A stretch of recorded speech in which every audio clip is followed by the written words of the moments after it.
Hello students, welcome in this channel. In this channel we are going to learn physics. That physics is for the 12th standard and 11th standard. In that 12th and 11th standard, that chapter is common. The name of our chapter is waves. So in that chapter some part is in the 12th standard and some part is present in the 11th standard. In 11th standard, from that chapter we should know sound, acoustic, reverberation, beats, formation of beat, and remaining whole part it will come in the 12th standard. So in this topic we are going to see the waves. आता वेव्हची wave म्हणजे काय हे आपण इथं पाहायचंच आहे definition, पण काय example आपल्याला माहिती आहे किंवा ह्याच्या आधी जे आपण mechanical properties of solids, mechanical property आपण ज्यावेळी पाहिल्या होत्या त्यावेळी तिथं आपण असंही पाहिलं होतं की matter substance consist of atoms and molecules. So in between that atoms and molecules the force is present there. The force is the restoring force, that force is the elastic force. Suppose in that substance atoms are present in a equilibrium position. That means in between them the interatomic distance. आता हे जे atoms एखाद्या substance मध्ये present असतील ते कसे असणार आहेत की इक्विलिब्रियम पोझिशनला असणार आहेत. याचा अर्थ प्रत्येक जो ऍटम आहे त्याच्यावरती त्याच्या नेबरिंग असणाऱ्या ऍटमने त्याच्यावरती फोर्स एक्झर्ट केलेला असतो. आता इथं जर आपण ह्याचा विचार केला तर ह्याच्या बाजूला असणारे जे सगळे ऍटम आहेत these atoms are exerting force on that atoms. म्हणजे इथं प्रत्येक ऍटम जो आहे त्याच्या शेजारच्या प्रत्येक ऍटमने त्याच्यावरती फोर्स एक्झर्ट केलेला असतो. हा जो फोर्स असतो हा रिस्टोरिंग फोर्स असतो. ह्याला तुम्ही इलास्टिक फोर्स असंही म्हणू शकतो. याचाच अर्थ जर आपण कुठल्याही एका ऍटमची जर पोझिशन बदलली, आपण ह्याच्यावरती जर फोर्स लावला तर डेफिनेटली हा जो ऍटम आहे तो इतर सगळ्या ऍटमशी इंटरकनेक्टेड आहे. कसा इंटरकनेक्टेड आहे? इंटर ऍटॉमिक फोर्सनी, रिस्टोरिंग फोर्सनी तो प्रत्येक ऍटमला तो कनेक्ट आहे. मग जर आपण ह्याच्या पोझिशन बदलण्याचा प्रयत्न केला किंवा ह्याच्यावरती जर आपण फोर्स लावला तर ऑटोमॅटिकली हे सगळे जे असणार आहेत त्यांच्यावरती एक फोर्स एक्झर्ट केला जाईल किंवा ह्या सगळ्यांची मोशन आहे किंवा ह्या सगळ्यांची जी पोझिशन आहे ती बदलली जाणार आहे. Okay, now in this chapter आता हा जो कन्सेप्ट आहे ह्याच कन्सेप्टचा आपल्याला वापर वेव्ह साठी पण होणार आहे ते आपण बघूया. नेक्स्ट आता वेव्हच्या बद्दल जर आपल्याला बोलायचं असेल तर आपल्या डे टू डे लाईफ मध्ये असणारं जे एक्झाम्पल आहे ते आपण बघूया. We know the ripples are created on the surface of a water. आपल्याला माहिती आहे एखादं जर मोठं डबकं असेल, एखादं पॉन्ड असेल त्याच्यामध्ये असणारं वॉटर हे स्टील वॉटर असेल म्हणजे एकदम शांत वॉटर असेल. And if you are taking the pebbles and you are throwing the pebbles on that still water, what will be happen? The ripples are created. म्हणजे तो जो वॉटरचा सरफेस आहे हा शांत असणार आहे. ज्यावेळी तुम्ही तिथं पेबल्स घेऊन त्याच्यामध्ये थ्रो करणार आहे त्यावेळी ज्या ठिकाणी तुम्ही फेकणार आहे तिथं हा डिस्टर्बन्स क्रिएट होणार आहे. अँड आफ्टर दॅट आपल्याला काय दिसतंय की we can see here some ripples are created. अशा पद्धतीने काही रिबेल्स हे क्रिएट झालेले दिसतात. And when we are continue throwing that pebbles, that ripples are going from the point of disturbance and we can get the circles. म्हणजे आपण ह्या ठिकाणी जर एखादा पेबल टाकला असेल तर आपल्याला इथं असे सर्कल्स क्रिएट झालेले दिसतात. आपण जर इथं बघितलं तर इथे एक्झॅक्टली काय होत आहे, आपण जो पेबल टाकलाय ज्या पॉइंटला वॉटर सरफेस मध्ये त्या पॉइंटला तिथं डिस्टर्बन्स क्रिएट झाले. म्हणजे काय झाले, तो जो पाण्याचा सरफेस आहे तो एकदम शांत होता. आपण टाकलेल्या पेबल्समुळे तिथं डिस्टर्बन्स क्रिएट झाले आणि आपण बघतोय की त्याच्यानंतर आपल्याला असे रिबेल्स म्हणजे असे सर्कल हे असे त्या डिस्टर्बन्स पासून लांब जाताना आपल्याला दिसतात. आता इथं एक्झॅक्टली काय होतंय की here the mass of water mass it is not going away from the point of disturbance. म्हणजे इथं जे वॉटर पार्टिकल्स आहेत ते वॉटर पार्टिकल्स या डिस्टर्बन्स पासून कुठेही जात नाही. They are only on their equilibrium position, they are only their mean position. मग इथं जाताना आपल्याला काय दिसतंय, इथं जो डिस्टर्बन्स क्रिएट झालेला आहे तो जो डिस्टर्बन्स आहे that disturbance is moving away from the point of disturbance in the form of circle. म्हणजे इथं जो डिस्टर्बन्स क्रिएट होतोय तो disturbance the point of disturbance पासून it is going outward direction. The disturbance which is created on the surface of water, that disturbance is moving outward and the water particles, otherwise the water mass they are only present there. आता इथे जे water particles आहेत, आता हे आपल्याला दिसताना असं दिसतंय की हे जे वॉटर पार्टिकल्स आहेत हेच वॉटर पार्टिकल्स त्यांची जागा सोडून पुढे पुढे चाललेत, पण असं होत नाही. इथं प्रेझेंट असणारे जे वॉटर पार्टिकल्स असतात, आता सपोज इथं हा पहिला वॉटर पार्टिकल आहे, दुसरा वॉटर पार्टिकल आहे, तिसरा वॉटर पार्टिकल आहे. In such way what happen, हे जे पार्टिकल आहेत that particles are oscillate in up and down direction. आता इथं असणारा जो पार्टिकल आहे हा वर जाणार आहे, परत मेन पोझिशनला येणार आहे, परत खाली येणार आहे. मग त्याच्या शेजारी असणारा जो पार्टिकल आहे तो पण असोलेट होणार आहे in up and downward direction. In such way they are only oscillating from their equilibrium position. पण पाहताना आपल्याला असं वाटतं की हे जे वॉटर पार्टिकल आहे ते त्यांची जागा सोडतात. ऍक्च्युली ते वॉटर पार्टिकल त्या डिस्टर्बन्स पासून किंवा त्यांच्या मेन पोझिशन पासून ते पुढे जात नाहीत. They are only oscillating in up and down. ते असोलेट होतात अप अँड डाऊन आणि खाली आणि वरती. आणि हे जे पार्टिकल्स आहे, पहिल्या पार्टिकल कडे ह्या डिस्टर्बन्स पासून जी एनर्जी मिळते ती दुसऱ्या पार्टिकलला मिळते, ती त्याच्या पुढच्या पार्टिकलला मिळते. त्याच्यामुळे आपल्याला हा जो डिस्टर्बन्स क्रिएट झालाय तो डिस्टर्बन्स आउटवर्ड डायरेक्शनला जातोय आणि तो जात असताना एका पॅटर्न मध्ये जात असतोय. Okay, now here we can say here the wave, इथं पण हे रिबल्स क्रिएट होतात म्हणजे इथे वेव्ह क्रिएट होते. That wave is going away from the point of disturbance. आता हे झालं वॉटर सरफेसच्या बाबतीत. तसंच जर आपण ज्यावेळी आपण बोलतो what about the speech, in that speech we are getting the sound wave. आपल्याला हे पण माहिती आहे की sound is also one of the wave. Here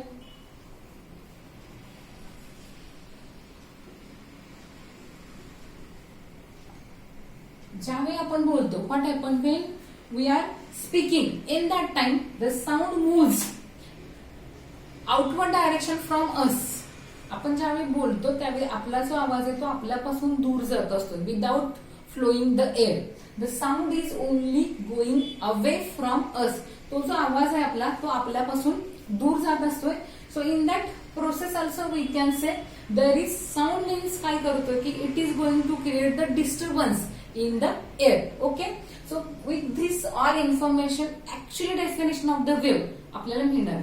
आता इथं आपण बघतो ज्यावेळी आपण इथं पेबल्स टाकतो त्यावेळी काय होतंय, वॉटर सरफेस हा काय होतं डिस्टर्ब होत असतो. आता तो डिस्टर्ब होत असताना काय होतं की त्याला एक स्वतःचा पॅटर्न आहे आणि तो जो पॅटर्न आहे ते जे असणार आहे pattern of disturbance it having the information.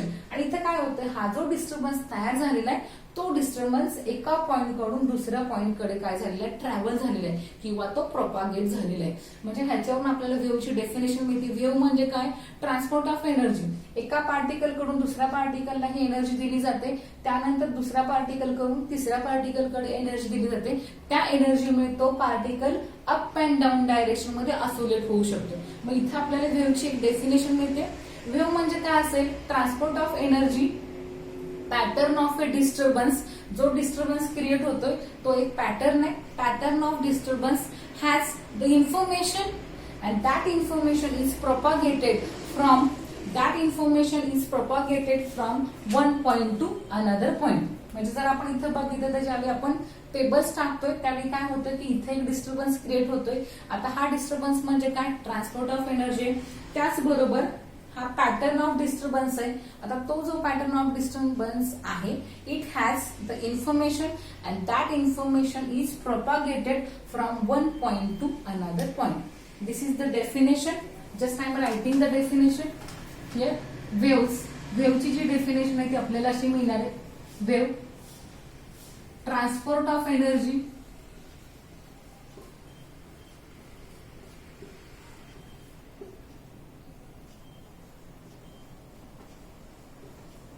and pattern of disturbance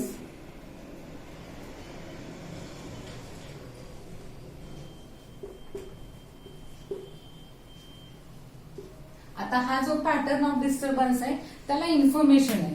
pattern of disturbance has information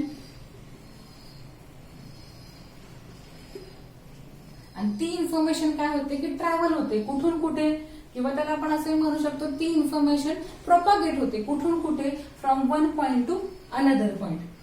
disturbance has the information that propagate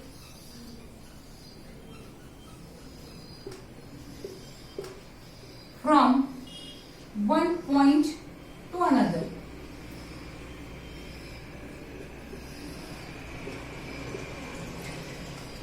ती एका पॉइंट कडून दुसऱ्या पॉइंट कडे काय होत असेल, ती प्रोपागेट होत असेल. So the wave means it is the transport of energy and the pattern of disturbance. आणि तो जो आहे तो कसा आहे, पॅटर्न आहे डिस्टर्बन्सचा. एका पॅटर्न मध्ये तो डिस्टर्बन्स पुढे ट्रॅव्हल होतोय and that pattern of disturbance has the information and that information is propagated from one point to another point. Okay, आता हे झालं रिलेटेड टू वेव्ह. आता आपण जर परत हे साऊंडच्या बाबतीत जर आपण बघितलं असेल तर साऊंड, आता त्याच्यामध्ये आपण बोलणे ही एक प्रोसेस आहे, speech is one of the process and hearing is the another process. ज्यावेळी आपण बोलतो किंवा स्पीकिंग असं आपण म्हटलं त्याला. आता हे जे स्पीच आहे म्हणजे काय, it is going to create the disturbance in air. आता ज्यावेळी आपण बोलणार आहे त्यावेळी जो साऊंड आहे ही एक वेव्ह आहे आणि हा जो साऊंड आहे हा काय क्रिएट करतो, speech. In the process of a speech sound is making disturbance in air. आणि नेक्स्ट आपली जी प्रोसेस असणार आहे ती जी असणार आहे ती हेअरिंग. म्हणजे आपल्याला जे ऐकू येते म्हणजे काय, जो डिस्टर्बन्स एअर मध्ये क्रिएट झालाय, the amount of disturbance is going to detect, it is called as the hearing. आता ह्या दोन्हींचा अर्थ म्हणण्यापेक्षा आपल्याला साऊंडशी रिलेटेड कन्सेप्ट आहे ती फक्त आपल्याला समजून घ्यायची की स्पीच जर आपण म्हणलं तर it is the production of A wave and that sound is the disturbance in the air and that amount of their detection. आपण किती प्रमाणामध्ये तो क्रिएट झालेला डिस्टर्बन्स हा डिटेक्ट करतो, it is the process of the hearing. So हा part होता, इंट्रोडक्शनचा part होता. वेव्ह म्हणजे एक्झॅक्टली काय, मगाशी पण आपण इक्विलिब्रियम पोझिशन मध्ये असताना जो फोर्स असतो तो काय हे पण आपण समजून घेतला. ते आपण पुढे वेव्ह मध्ये बघणार आहे. ही जी वेव्ह आहे तिचे परत 3 टाइप्स पडतात. First is there material wave किंवा त्याला आपण मेकॅनिकल वेव्ह असं म्हणूया. The wave types of wave. Next point is their types of wave. आता ह्या याच्यामध्ये जे आहे ते 3 टाईप आहे. सगळ्यात पहिला जो असणार आहे तो आपला मेकॅनिकल वेव्ह. मेकॅनिकल वेव्स हा जो आहे हा आपला पहिला टाईप आहे. त्याच्यानंतर आपला दुसरा जो असणार आहे तो इलेक्ट्रोमॅग्नेटिक वेव्स.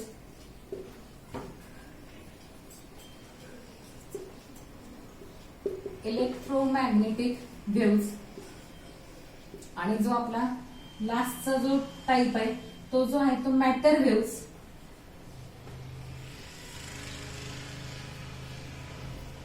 आता हे जे 3 टाईप आहेत पण ह्याच्यामधला हा जो टाईप आहे तो आपल्या ह्या सिलेबस मध्ये प्रेझेंट नाहीये.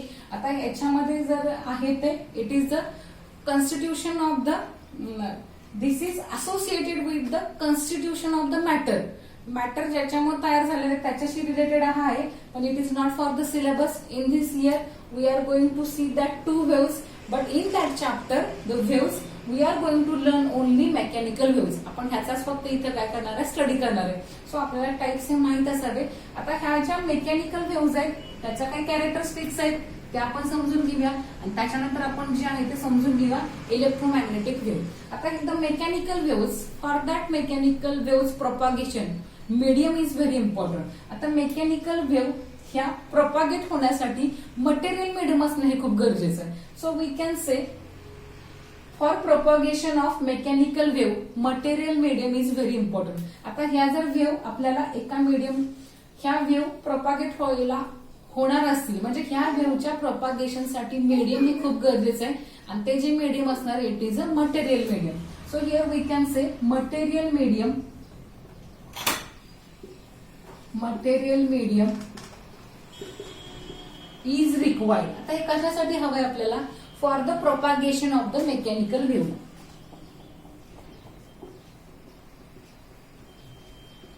Propagation of wave. आता जर तुम्हाला मटेरियल मीडियम ह्या वेव्हच्या प्रोपागेशनसाठी गरजेचं असेल तर आपल्याला नेक्स्ट पॉइंट हा कळतोय की that wave is not going to propagate in vacuum. म्हणजे व्हॅक्यूम मध्ये ह्या ज्या वेव्ह आहेत त्या प्रोपागेट होणार नाही.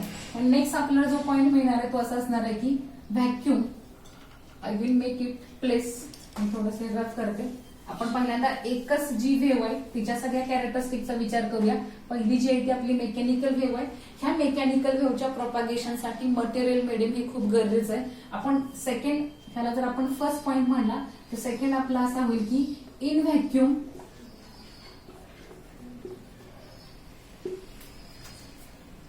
these wave can't propagate. ती त्याच्यामध्ये प्रोपागेट होऊ शकत नाही.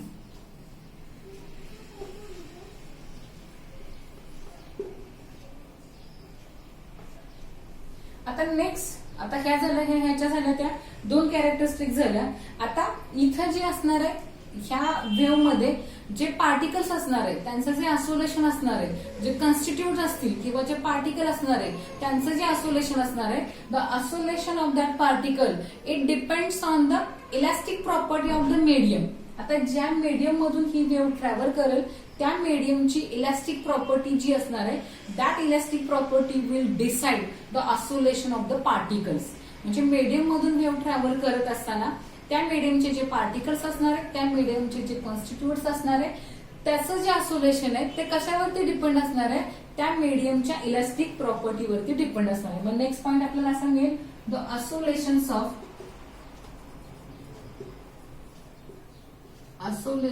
Of particles depends on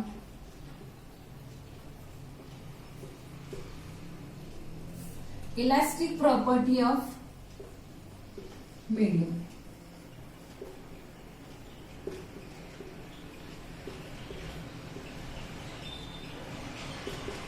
elastic properties of medium. आता इथं पार्टिकलचं जे आयसोलेशन असणार आहे ते जे आयसोलेशन आहे ते कशावरती डिपेंड आहे, जे मीडियम मधून ट्रॅव्हल करणार आहे त्या मीडियमच्या इलास्टिक प्रॉपर्टीवरती डिपेंड आहे. आता जर ह्याचे एक्झाम्पल सांगायचे झाले तर more examples are there. String, the waves in the string. जर परत कोलाइड स्प्रिंग. आता जर स्ट्रिंग आपण घेतली असेल आणि ती जर स्ट्रिंग आहे आपण एका रिजिड सपोर्टला, इथे जर आपल्याकडे स्ट्रिंग आहे ओके, आणि ती जर आपण इथे एका रिजिड सपोर्टला जर आपण ती टाय केली असेल आणि तिचा दुसरा एंड आहे स्ट्रिंगचा जर हा फ्री असेल आणि तिला जर आपण अप अँड डाऊन असा जर्क दिला तर इथे जी वेव्ह तयार होणार आहे it is one of the type of the mechanical wave. Next जी असणार आहे ती स्प्रिंग वेव्ह असणार आहे. वॉटर सरफेसवरती तयार होणारी जी वेव्ह असणार आहे ती हीच असणार आहे, the wave which is created on the water surface.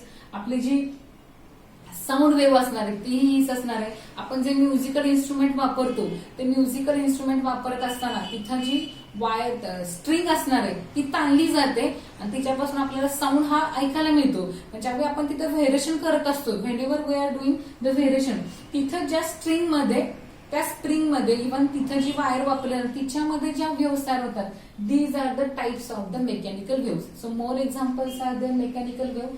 Sound पण ही त्यातलीच वेव्ह आहे.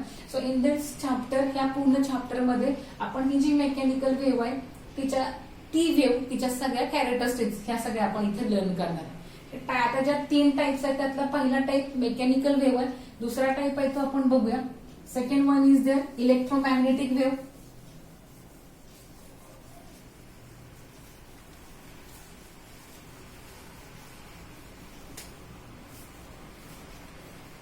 नेक्स्ट जो टाइप आहे तो आपला इलेक्ट्रोमॅग्नेटिक वेव्ह.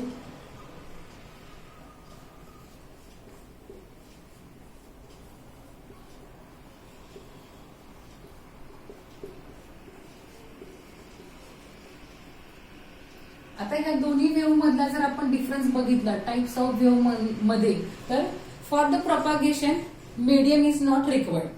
आता ह्या टाइपच्या वेव्हला प्रोपागेशन होण्यासाठी मीडियमची कुठलीही गरज नाही. सो आपल्या हातला जो फर्स्ट पॉइंट असेल तो असा असेल, medium is not required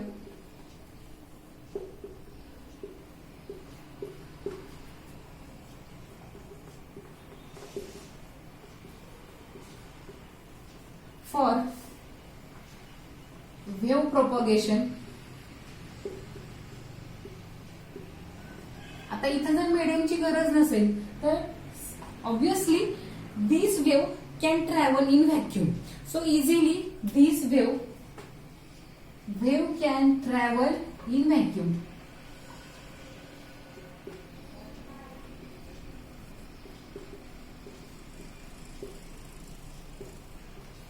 so wave can travel in vacuum. आता जर ह्याचे एक्झाम्पल आपल्याला सांगायचे झाले तर first of all there is a light wave is there. Next one is there in that radio waves are there, seismic waves are there. So in vacuum all these wave having the same speed. म्हणजे vacuum मध्ये असताना ह्याच्या ज्या types आहेत ह्या सगळ्या ज्या वेगवेगळ्या टाइप्स आहेत इलेक्ट्रोमॅग्नेटिक वेव्स त्याच्या ज्या टाइप्स असतील वेगवेगळ्या डिफरंट त्यांचा स्पीड असणार आहे तो सेम असणार आहे. जर पहिली आपण वेव्ह बघितली mechanical wave for the propagation of the mechanical wave the material medium is very essential, but in this case medium is not required for wave propagation. Mechanical wave will not travel in a vacuum because medium should be there, but this electromagnetic wave it can be travel in vacuum. आता ह्याचे जर आपण example बघितले light ही त्याची example आहे. Next is there radio wave, seismic wave. So these wave having the same speed in the vacuum. तर आता हे जे 3 टाईप बघितले त्यातला जो आपला शेवटचा जो होता तो होता मॅटर वेव्स. लास्ट वन होता तो. आता तो जो आहे तो आपल्याला सिलेबससाठी नाही त्यामुळे आता आपण जे बघणार आहे ते 2च टाईप आपण इथं बघणार आहे. त्यातला पण आता ह्या चॅप्टर मध्ये जो आपल्याला लर्न करायचा आहे तो पहिलाच असणार आहे मेकॅनिकल वेव्ह. हा जो पॉइंट आहे तो आपल्याला काय करायचं इथं लर्न करायचंय. ओके. आजच्या ह्या व्हिडिओ लेक्चरमध्ये आपण फक्त वेव्ह म्हणजे काय त्याचं इंट्रोडक्शन आपण बघितलं आणि त्याच्या टाईप आपण डिस्कस केले. नेक्स्ट लेक्चरमध्ये आपण एक एक्झाम्पल घेऊन वेव्हची माहिती घेऊया. त्याच्याबरोबर टाइप्स ऑफ वेव्ह जर आपण बघितलेलेच आहेत त्याच्या पुढे जर आपण गेलो तर ट्रान्सफर वेव्ह म्हणजे काय, पल्स म्हणजे काय, ह्या सगळ्या व्हिडिओचे आपण ह्या सगळ्या पॉइंट्स आपण नेक्स्ट लेक्चरमध्ये लर्न करू. हा व्हिडिओ तुम्हाला जर आवडला असेल तर तो लाईक करा, शेअर करा आणि चॅनल सबस्क्राईब करा. थँक्यू.